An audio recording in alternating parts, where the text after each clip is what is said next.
ಮೂಡುಬಿದ್ರೆಯ ವಿದ್ಯಾಗಿರಿ ಹಂಡೇಲು ಹಾಗೂ ವಿದ್ಯಾಗಿರಿ ಪುತ್ತಿಗೆ ಪರಿಸರದ 5.5 ಕಿಲೋಮೀಟರ್ ವ್ಯಾಪ್ತಿಯ ರಸ್ತೆಯ 2 ಇಕ್ಕೆಲಗಳಲ್ಲಿ ಪ್ಲಾಸ್ಟಿಕ್ ಮತ್ತು ವಿವಿಧ ರೀತಿಯ ಕಸದ ರಾಶಿಯಿಂದ ತುಂಬಿಕೊಂಡು ಅಸಹ್ಯವಾಗಿ ಕಾಣುತ್ತಿದ್ದ ಪರಿಸರವನ್ನು ಆಳ್ವ ಶಿಕ್ಷಣ ಪ್ರತಿಷ್ಠಾನ ಹಾಗೂ ವಿವಿಧ ಸಂಘ ಸಂಸ್ಥೆಗಳು ಸೇರಿ ಸ್ವಚ್ಛ ಸಂಕಲ್ಪ ಸ್ವಚ್ಛತಾ ಅಭಿಯಾನವನ್ನು ಕೈಗೊಂಡಿತ್ತು.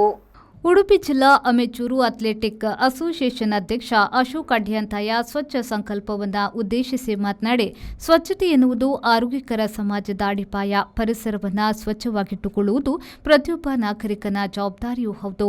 ಇದೇ ಉದ್ದೇಶದಿಂದ ಮನಗಂಡು ಮೂಡಬಿದ್ರೆಯಲ್ಲಿ ವಿವಿಧ ಸಂಘ ಸಂಸ್ಥೆಗಳು ಕೈಜೋಡಿಸಿ ಸ್ವಚ್ಛ ಸಂಕಲ್ಪ ಎಂಬ ಮಹತ್ವದ ಸ್ವಚ್ಛತಾ ಅಭಿಯಾನವನ್ನು ಹಮ್ಮಿಕೊಂಡಿವೆ ಎಂದರು.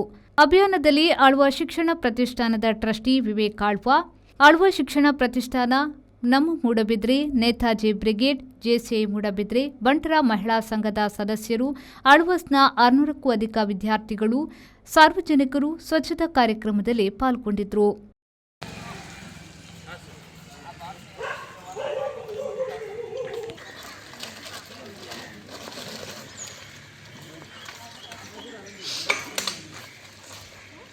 ಪ್ರೇಮಶ್ರೀ, ವಿ4 ನ್ಯೂಸ್, ಮೂಡಬಿದ್ರೆ.